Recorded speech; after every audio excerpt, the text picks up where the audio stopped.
Imagine this. It's your first real paycheck. You're younger, maybe a little unsure about everything, but that number hits your account and it feels powerful. Not because it's big, but because it's yours. You start doing small mental math. If I earn this every month, I can pay for this, afford that, maybe even save a little. Life feels simple. Your needs are basic, your expectations are low, and money feels like a tool that opens doors instead of closing them. At this stage, happiness isn't tied to how much you earn, it's tied to progress, the feeling that you're moving forward, even if slowly. And strangely, this is often one of the least stressful financial phases of life, even though income is at its lowest, because there's very little to compare, very little to maintain, and very little to lose. Now, fast forward a few years, the paychecks grow, not dramatically, but enough to notice. Your lifestyle begins to adjust, almost without you realizing it. The cheap meals become slightly better ones. The small apartment becomes a more comfortable space. You upgrade things here and there, not out of pressure, but because it feels natural. You tell yourself this is what growth looks like, and you're right, but something subtle begins to change. Expenses don't just increase, they stabilize at a new normal.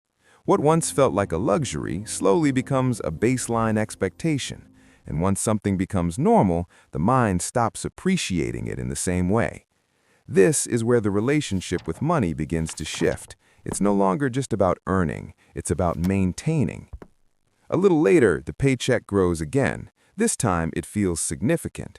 You remember when this level of income seemed far away. Now it's your reality. From the outside, it looks like you've made progress, and in many ways you have, but internally, something else has formed alongside that progress. Responsibility, fixed costs, commitments that didn't exist before.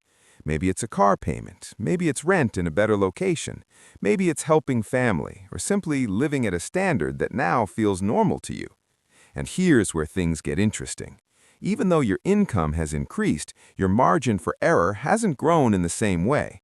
In fact, for many people, it shrinks, because as income rises, life expands to meet it.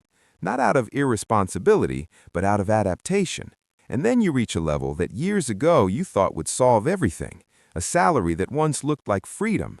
You imagine that at this stage, financial stress should disappear. But for many people, it doesn't. It changes form. The stress is no longer about survival, it's about sustainability. Can I maintain this lifestyle? Can I keep this income? What happens if something changes? The stakes feel higher now because there is more to protect, more to lose, more expectations attached to your current position. And quietly, without realizing it, you've entered a different kind of financial game, one where the goal is no longer just growth, but stability at a higher level. At some point, you might even reach a place where your income is objectively strong. From the outside, people assume you are comfortable, maybe even successful.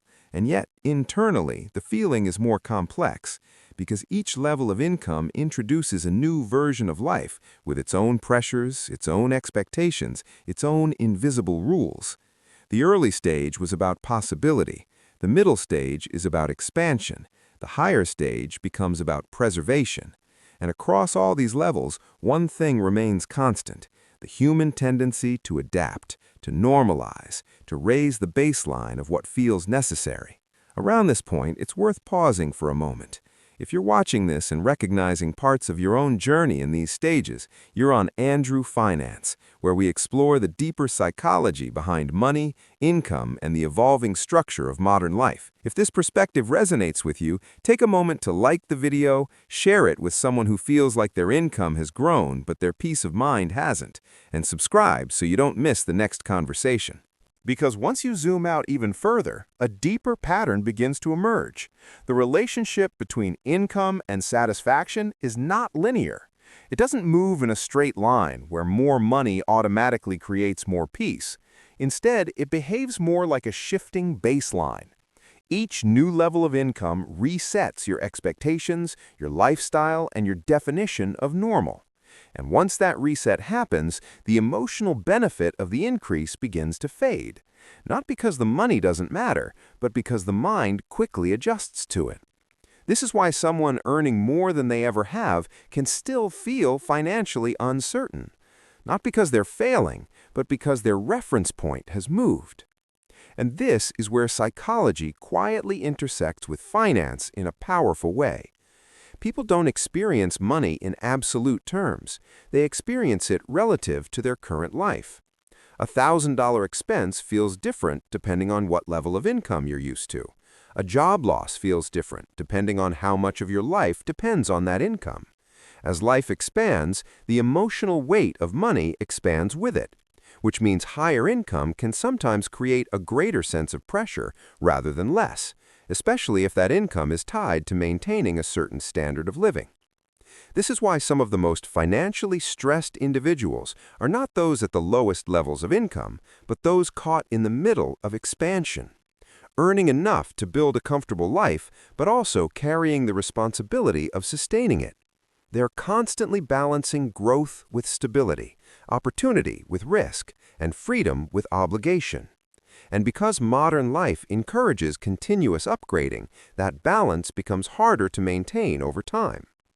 But here's the deeper realization that begins to change everything. Every level of paycheck is not just a financial stage, it's a psychological environment. And if you don't consciously define your relationship with money, that environment will define it for you. It will quietly decide what feels necessary, what feels like success, and what feels like falling behind. The system itself doesn't have a natural endpoint. There is always another level, another upgrade, another version of life that looks slightly better from a distance. So the question becomes less about how much you earn and more about how you interpret what you earn. Because two people at the same income level can experience completely different financial realities, depending on how their lives are structured and what they believe is necessary to maintain. One person may feel trapped, constantly trying to keep up with rising expectations. Another may feel stable, even free, because they've chosen to keep their baseline lower than their capacity.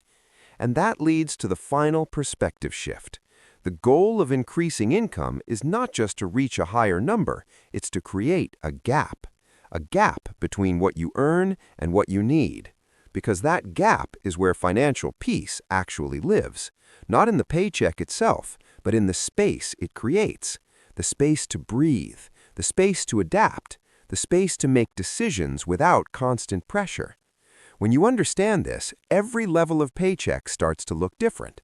It's no longer just a step up in income, it's a new opportunity to design your relationship with money more intentionally, to decide whether your life expands faster than your earnings or your freedom expands alongside them. If this video opened your eyes, make sure you subscribe, because what you learn today can save your future tomorrow.